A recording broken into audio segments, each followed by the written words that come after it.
暢價路房。好啦，睇睇時間嚟到下午4:02啊！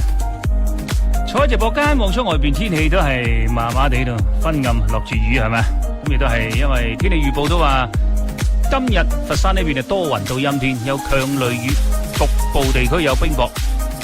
咁啊，所以喺呢種天氣裏邊呢，有強雷雨嘅天氣啊，咁啊大家出外嘅時候一定注意下交通嘅安全先得。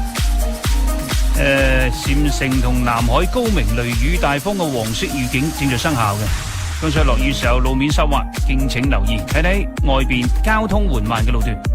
高速方面，廣佛高速橫沙路段往廣州方向亦都係比較車多嘅，有塞車嘅現象。佛岡高速平勝大橋雙向緩慢，涌鶴大橋往北滘方向單方向交通有阻滯。廣佛肇高速濾水立交往廣州都唔掂當啊！南二環龍崗路段往番禺方向都窒下咁樣。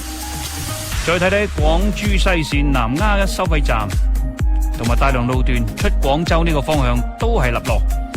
廣明高速松江服務區至到富灣橋呢，往西樵方向啊，呢個方向比較車多啲。市區方面，佛山大道張槎隧道往蘭石單向緩慢，海八路立桂江立交出廣州唔掂當，德勝大橋往大良方向嘅。